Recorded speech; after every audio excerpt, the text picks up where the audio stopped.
Bienvenue dans votre émission 15 minutes de grâce et de vérité avec le pasteur Philippe Debert. Nous allons maintenant adorer le Seigneur.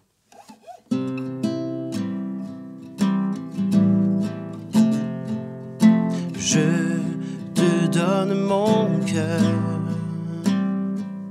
il ne m'appartient plus. Ce que j'ai de meilleur,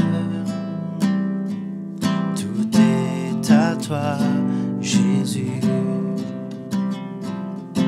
Un parfum de valeur sur toi est répandu. C'est l'offrande de mon cœur. Je suis à toi, Jésus. Prends mon âme, prends mon cœur, je te donne tout. Prends ma vie, me voici, je te donne tout. Mon cœur est à toi, tout à toi.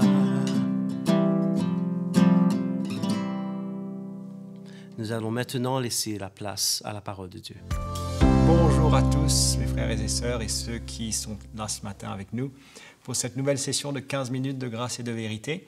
On remercie Jean-Paul pour ce chant merveilleux, tellement encourageant de louer le Seigneur ensemble. Et donc aujourd'hui, toujours dans cette série des épîtres de Jean, nous allons aborder un sujet et une question en fait qu'on se pose à tous. Avons-nous la vie ?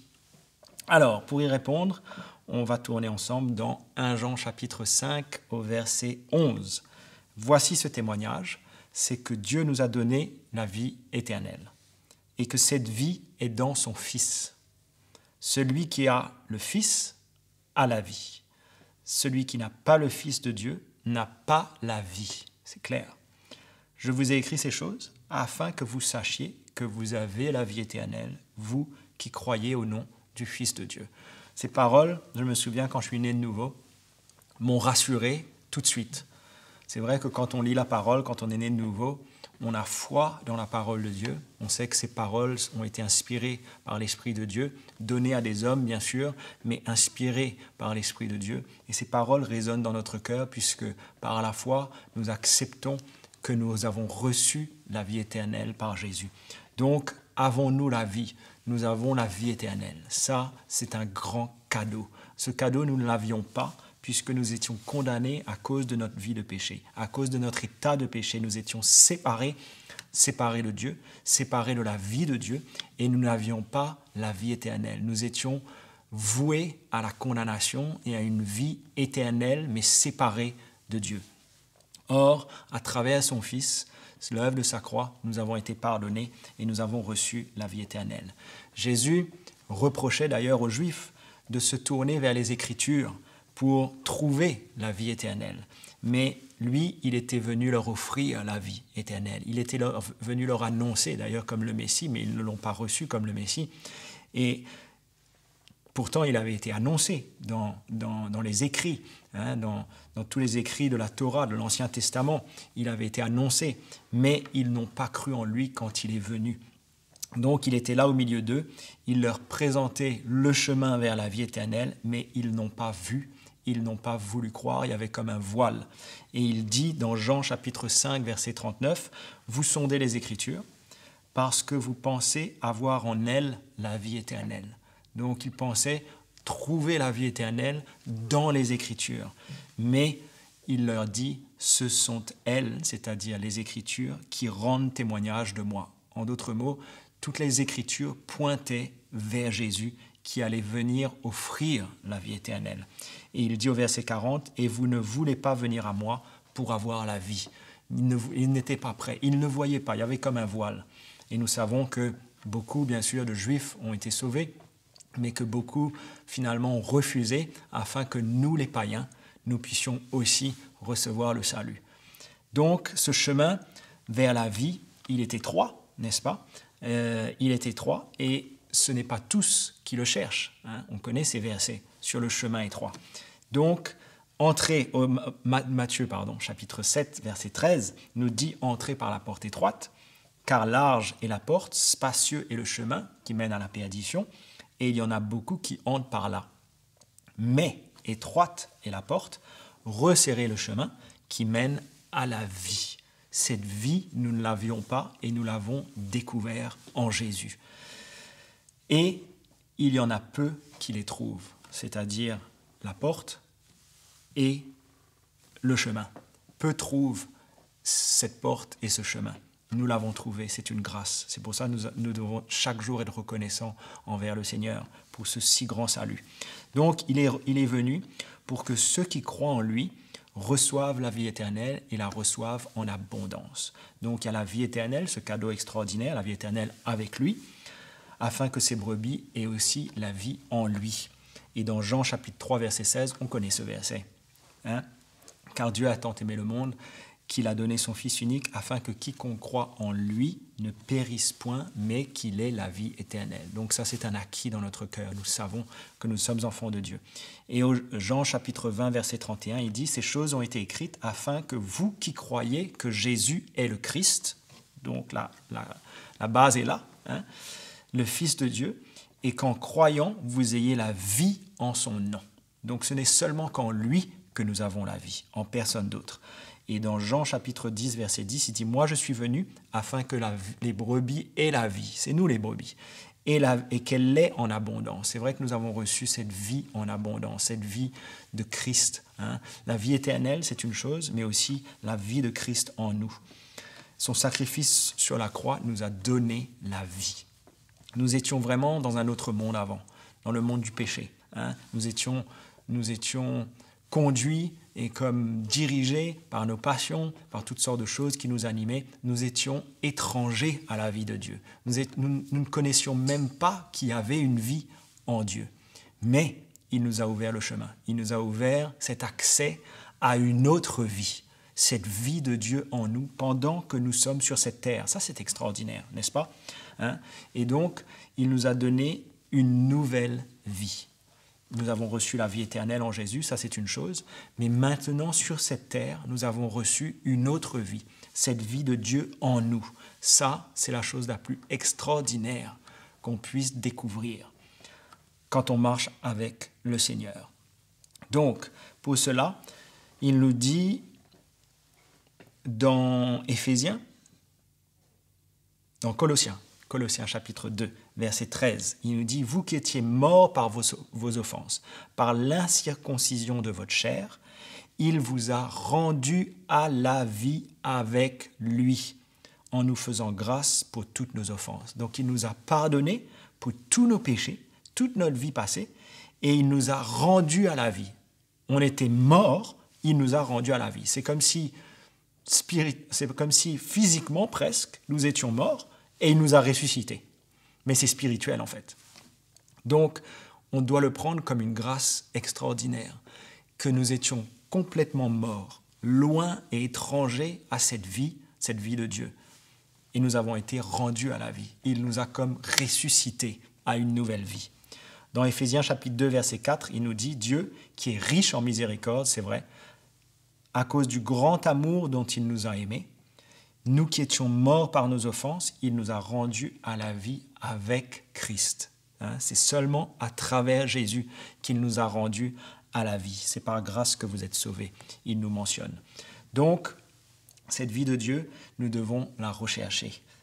Au Colossiens chapitre 3, verset 2 nous dit « Affectionnez-vous aux choses d'en haut et non à celles qui sont sur la terre, car vous êtes morts et votre vie est cachée avec Christ en Dieu. » Donc on doit rechercher les choses de Dieu parce que c'est là que nous allons trouver la vraie vie. C'est pourquoi on doit se détourner des choses de ce monde, et ne pas s'affectionner aux choses de cette terre, mais plutôt de chercher le Seigneur, de chercher les choses d'en haut, parce que notre vie, tout ce que nous avons besoin pour nous équiper, pour terminer la course, tout est en lui, et nous avons besoin de rechercher cette vie de Dieu qui est là pour nous, pendant qu'on vit sur cette terre jusqu'à ce qu'il vienne nous chercher. Quand Christ, votre vie, paraîtra, alors vous paraîtrez aussi avec lui dans la gloire. Donc nous avons besoin d'aller jusqu'au bout. C'est pourquoi il nous dit, affectionnez-vous aux choses d'en haut et non celles qui sont sur la terre. Sinon, on peut facilement s'écarter et détourner nos regards de ce qui vient et du but pour lequel le Seigneur nous a sauvés. Amen. Donc quand nous avons le Fils, nous avons la vraie vie en nous. Quand nous étions loin du Seigneur avant, nous étions étrangers à cette vie.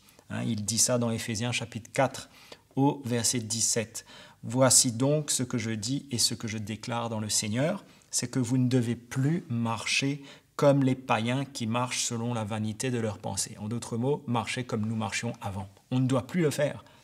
Ils ont l'intelligence obscurcie. Frères et sœurs, nous étions comme ça. Donc, ce n'est pas une critique, nous étions comme ça. Mais la parole de Dieu nous dit, ils ont l'intelligence obscurcie, ils sont étrangers à la vie de Dieu. C'est ce que nous étions. Nous étions complètement étrangers à cette vie, à cause de l'ignorance qui est en eux, à cause de l'endurcissement de leur cœur. C'est pourquoi nous devons prier, afin que les cœurs se ramollissent, que les cœurs s'attendrissent et que les hommes et les femmes puissent reconnaître leur besoin de Dieu. Au milieu de tout ce qui se passe dans ce monde, des calamités, beaucoup de choses se passent, beaucoup de troubles. Et ce sont dans ces moments que nous avons besoin de prier afin que les hommes et les femmes dans ce monde ne s'endurcissent pas, mais au contraire se tournent vers Dieu et pour recevoir Jésus comme leur sauveur.